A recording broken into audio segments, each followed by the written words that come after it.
पूरा पैटर्न आपको समझ में आना चाहिए। भाई आपका सेट काम कैसे करता है, 12 वोल्ट से 5 वोल्ट कैसे बनते हैं, 5 वोल्ट से जो है 3.3 कैसे बनता है, 1.2 कैसे बनता है, ड्यूल डायोमीटर बेसिकली कैसे काम करता है, कौन सी सिग्नल इसमें इन होंगे तो उसके बाद 1.8 जनरेट होगा, सीपीयू कैसे इनेबल होगा आपका, उसके बाद आपकी पैनल सप्लाई कैसे निकलेगी और आपका बैकलाइट कैसे काम करेगा। तो ये एक बेसिक जानकारी है। इस तरीके से अगर आप समझेंगे तो आपको चीजें बेहतर समझ में आएंगी। काफी समय से हम लोग वीडियो नहीं बना पा रहे थे क्योंकि हम लोग आपके लिए एक स्पेशल कोर्स तैयार कर रहे हैं।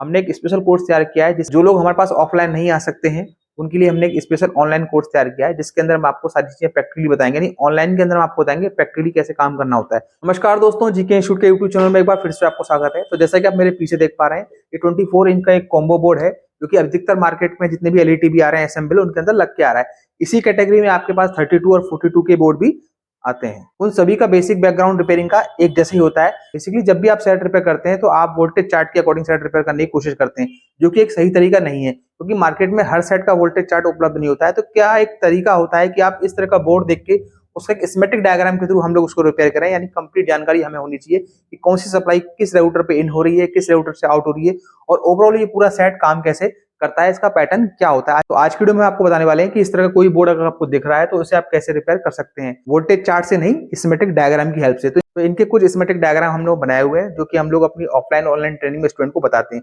उन डायग्राम में से एक स्पेशल वीडियो हम लोग आपके लिए शूट कर रहे हैं जिससे आपको आइडिया लगे कि हम लोग यहाँ ऑफलाइन में कैसे ट्रेनिंग कराते हैं। तो बेसिकली जब भी सेट आपके पास रिपेयरिंग के लिए आता है तो आपको देखना है कि सेट का पैटर्न क्या है। जैसे कि आप इस सेट को देख सकते हैं, इसके अंदर आप देखिए मोस्टली कितने रेगुलेटर लगे हुए हैं। तो जैसे कि आप देख पा रहे हैं यहाँ पर पावर अपग्रेड सॉकेट बना हुआ है, एक रेगुलेटर और एक कॉइल यहाँ लगा हुआ है और एक रेगुलेटर एक कॉइल यहाँ लगा हुआ है। उसके अलावा आपको रेगुलेटर नहीं दिख रहे हैं क्योंकि इसके अंदर एक ड्यूल रेगुलेटर लगा हुआ है जो कि यहाँ लगा हुआ है, आपको दिख रहा होगा इजीली। तो इसका मतलब सिंपली यहाँ पर साफ हो गया कि एक सप्लाई यहाँ बनेगी, एक यहाँ बनेगी और दो सप्लाई इससे बनेगी, यानी बेसिकली 4 सप्लाई सेट को रन होने के लिए चाहिए।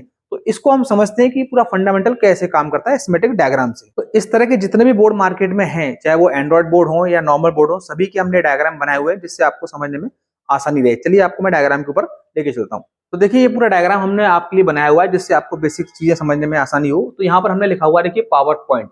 तो बेसिकली ये पावर अपग्रेड सॉकेट है जहां पर आपको 12 वोल्ट चेक करने होते हैं। जितने भी मार्केट में चाइनीज सेट आते हैं उनके अंदर पावर अपग्रेड सॉकेट का पॉइंट बना होता है। अगर यहाँ पर 12 वोल्ट आपको मिल रहा है तो इसका मतलब क्या है, पावर सप्लाई आपकी ओके है, और यदि नहीं मिल रहा है तो इसका मतलब फॉल्ट आपकी पावर सप्लाई में, उसको आपको रिपेयर करना है, जिससे आप, मैं उम्मीद करता हूँ, इजीली रिपेयर कर पाएंगे क्योंकि बहुत सारी वीडियो हमने पावर सप्लाई रिपेयर करने की, उनको बाईपास करने की, मॉड्यूल लगाने की बहुत सारी वीडियो हमने ऑलरेडी अपने चैनल पे अपलोड की है, उन्हें जाके आप देख सकते हैं। तो अगर यहाँ पर 12 वोल्ट आ रहा है तो बाकी चीजें कैसे काम करें। देखिए सबसे पहले क्या होगा कि 12 वोल्ट जो है एक रेगुलेटर से कनेक्ट रहेगा और उसी रेगुलेटर के साथ एक कॉइल कनेक्ट रहेगी। तो इसका मतलब सिंपली है कि इस जो रेगुलेटर में 12 वोल्ट इन हो रहा है और यहाँ से जो आउट हो रहा है वो 5 वोल्ट आउट होगा। उसके बाद क्या होगा, ये 5 वोल्ट बाकी सेक्शनों में जाएगा। तो आप देख सकते हैं यहाँ पर ये 5 वोल्ट यहाँ पर एक और रेगुलेटर पे जा रहा है जो कि 5 पिन का है, उसके साथ एक कॉइल लगी हुई है जो कि 1.2 बनाएगी।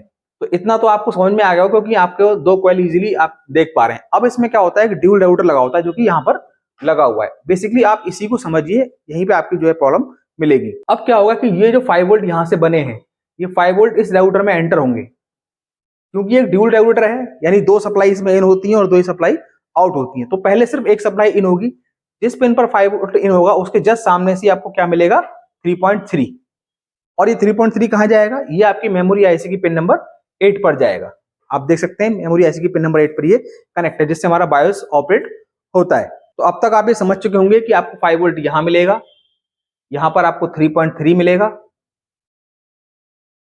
और यहां पर आपको 1.2 हमने ऑलरेडी यहां पर लिखा हुआ है। अब बात करते हैं 1.8 की, जो कि हमारे सेट ऑन होने के बाद आता है। तो वो कैसे आता है, देखिए जब हम लोग सेट को ऑन करते हैं तो एक कीपैड से ऑन करेंगे या रिमोट से ऑन करेंगे, उसके बाद हमारे सीपीयू को एक कमांड मिलेगी और सीपीयू एक सिग्नल रिलीज करेगा जिसे हम बोलते हैं हम लोग EN यानी इनेबल। वो हमारे एक एनपेन ट्रांजिस्टर के बेस पर जाएगा और क्योंकि एनपेन ट्रांजिस्टर का जो है एमीटर ग्राउंड होता है तो कलेक्टर सिग्नल आउट होगा और वो एक पी चैनल मॉसफेट का गेट पे जाएगा। जैसे ही सिग्नल गेट पे जाएगा तो आप देख सकते हैं यही 5 वोल्ट की लाइन इस पी चैनल मॉसफेट के सोर्स से कनेक्ट है। इसका मतलब क्या है कि जैसे यहाँ पर ट्रिगरिंग होगी, सिग्नल आएगा तो ये 5 वोल्ट जंप करके इधर आ जाएगा, यानी अब इस रेगुलेटर को एक सेकेंडरी 5 वोल्ट मिलेगा जो कि 1.8 तैयार करेगा। तो जैसे ही यहाँ पर 5 वोल्ट मिलेगा तो यहाँ से क्या मिलेगा, 1.8, और हमारा सीपीयू क्या हो जाएगा, इनेबल। तो उसके बाद हमारा सीपीयू ऑन हो जाएगा। ऑन होने के बाद दो सिग्नल और निकालेगा, एक निकालेगा पी ऑन यानी पैनल ऑन और दूसरा निकालेगा हमारा बैकलाइट ऑन जो कि बैकलाइट सेक्शन में चला जाएगा और बैकलाइट आपकी ग्लो हो जाएंगी। तो जैसे हमारा पी ऑन निकला है, सेम वो भी एनपेन ट्रांजिस्टर के बेस पे सिग्नल जाएगा, एमीटर ग्राउंड रहेगा, कलेक्टर सिग्नल आउट होगा। सेम यहाँ पर एक पी चैनल मॉसफेट लगा हुआ है, जो सर्किल यहाँ यूज किया गया था सेम सर्किल वहां यूज किया गया है। तो यहाँ पर आपने एक जंपर सेलेक्टर पिन देखी होगी अधिकतर सेटों के अंदर, या तो एक 0 ओम का रजिस्टर लगा होता है या जंपर पॉइंट बने होते हैं। तो बेसिकली ये जो मॉसफेट पी चैनल, इसके सोर्स को ओपन रखा गया है, तो जिस पिन से इसको कनेक्ट कर देंगे तो वहां पर वही सप्लाई पहुंच जाएगी। जैसे फॉर एग्जांपल हमने इसको 12 वोल्ट से कनेक्ट कर दिया, तो डिफॉल्ट 12 वोल्ट से कनेक्ट रहता है अधिकतर। तो अब यहाँ पर कितनी सप्लाई पहुंचेगी, अब सिग्नल आएगा यहाँ पर 12 वोल्ट, यानी आपका पैनल जो है 12 वोल्ट पे काम करेगा। यदि इसकी जंपर सेटिंग को हम लोग चेंज कर देंगे तो इसको हम लोग क्या कर सकते हैं, 5 वोल्ट से भी कनेक्ट कर सकते हैं। तो वहां पर कितने पहुंचेंगे, 5 वोल्ट पहुंचेंगे। तो आपका जो है पैनल 5 वोल्ट पे काम करेगा। और किसी किसी में आप 3.3 पे भी कर सकते हैं, जो कि हम अधिकतर नहीं होता है। तो इस तरीके से आपने समझा कि डायग्राम के थ्रू आप चीजों को कैसे समझ सकते हैं, ये एक सही तरीका होता है, ना कि आप किसी वोल्टेज चार्ट के भरोसे रहें। तो पूरा पैटर्न आपको समझ में आना चाहिए, भाई आपका सेट काम कैसे करता है, 12 वोल्ट से 5 वोल्ट कैसे बनते हैं, 5 वोल्ट से जो है 3.3 कैसे बनता है, 1.2 कैसे बनता है, ड्यूल डायोमीटर बेसिकली कैसे काम करता है, कौन सी सिग्नल मेन होंगे, तो उसके बाद 1.8 जनरेट होगा, सीपीयू कैसे इनेबल होगा आपका, उसके बाद आपकी पैनल सप्लाई कैसे निकलेगी, और आपका बैकलाइट कैसे काम करेगा। तो ये एक बेसिक जानकारी है। इस तरीके से अगर आप समझेंगे तो आपको चीजें बेहतर समझ में आएंगी। चलिए थोड़ा सा और डिटेल में आपको बताते हैं। तो देखिए ये हम दोबारा अपने फोटो पे आ चुके हैं। तो यहाँ से आप देख सकते हैं 220 वोल्ट आपका एसी इन होगा। तो यहाँ पर आपका पावर अपग्रेड सॉकेट है जिसपे आपको 12 वोल्ट मिलेगा। अगर आपको यहाँ पर 12 वोल्ट मिल रहा है तो इसका मतलब क्या कि आपका ये जो पावर सेक्शन है ये ओके है। अगर पावर 12 वोल्ट नहीं मिल रहा है तो पावर सेक्शन का फॉल्ट रहेगा। अब ये 12 वोल्ट तो आपको आ गया, उसके बाद चीजों को समझना है आपको। देखिए अब ये 12 वोल्ट सबसे पहले कहाँ जाएगा, यहाँ पर एक देखो एक कॉइल एक रेगुलेटर यहाँ लगा हुआ है और एक कॉइल एक रेगुलेटर वहां लगा हुआ है। तो अंडरस्टूड बात है कि जो नियर रहता है वो उसी से कनेक्ट रहता है। तो आप देखेंगे ये 12 वोल्ट इस राउटर से कनेक्ट रहेगा और इस कॉइल पे आपको क्या मिलेगा, 5 वोल्ट मिलेगा। जब 5 वोल्ट यहाँ पर मिल गया तो यही 5 वोल्ट बाकी राउटरों पे जाएगा। अब आपको जो भी ट्रेस करना है अपने मल्टीमीटर की प्रॉप को यहाँ रखना है कूल टेस्टिंग में, और आपके पास एक राउटर ये है और एक राउटर ये है। जो भी सप्लाई बनेगी इन्हीं से बनेगी। इससे 2 सप्लाई बनेगी क्योंकि ये 1833 है, तो इससे क्या बनेगा 1.8 और 3.3 इसी से बनेगा।